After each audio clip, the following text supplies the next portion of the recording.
Assalamualaikum warahmatullahi wabarakatuh. Oke, boleh sebelumnya saya menyapa hadirin sekalian. Oke. Apa kabar semuanya?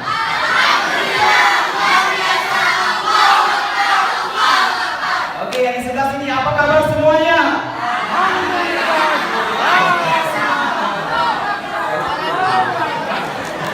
Terima kasih.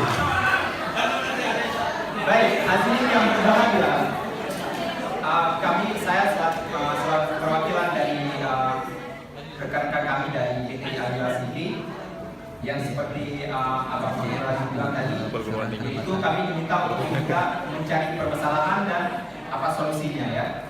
Baik, di sini karena kami berasal dari PD, jadi kami menemukan dua masalah yang paling utama. Yang pertama di sini tentang lingkungan hidup.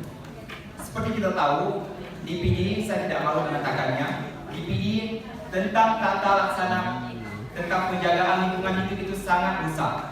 Kita lihat, maaf saya katakan, di sebagian tempat di dalam PD itu binatang ternaknya bebas berkeliaran, sehingga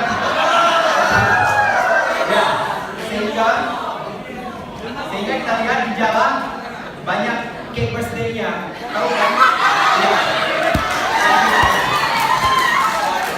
Ya, disinilah fungsi permasalahan yang paling utama, dan banyak sekali permasalahan tentang lingkungan yang perlu kita bahas. Yang kedua tentang, ya hadirin yang berbahagia, yang kedua tentang penerapan syariat Islam. Ini sangat signifikan dan sangat penting untuk kita bahas. Mengapa? Di PD saat ini penerapan syariat Islam mulai meredup. Ya, kita lihat dari style dan yang meredup. Ya. Meredup. Oh, bukan meredup. Meredup. Dipikir meredup. Kita lihat bagaimana Aceh sebelumnya syariat Islamnya begitu bercahaya. Ya, tetapi saat ini di tempat saya di Kabupaten ini cahaya itu mulai meredup. Saya heran, apakah ini karena pengaruh globalisasi? Padahal kita tahu kita boleh mengikuti globalisasi, tetapi tidak boleh terseret dengan arus globalisasi. Setuju? Oleh karena itu, terima kasih. Oleh karena itu, ya kami merencanakan ingin membentuk dan membuat sebuah gerakan ya Bang. Ini gerakannya kami istilahkan GP3, Gerakan Pemuda Peduli PD. Ya. Gerakan Pemuda Peduli PD, dan ini saya juga memohon bukan untuk anak Alira, tapi untuk seluruh pemuda di PD umumnya gitu.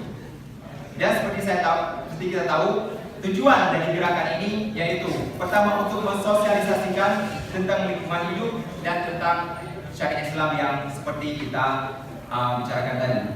Saya pikir ini merupakan hal yang sangat signifikan dan sangat penting untuk kita jalani. Dan apabila kegiatan ini berhasil nantinya, saya memohon bantuan dari seluruh kawan-kawan sekalian untuk membentuk Gerakan Pemuda Peduli Aceh yang lebih umum. Terima kasih. Kamsahamnida.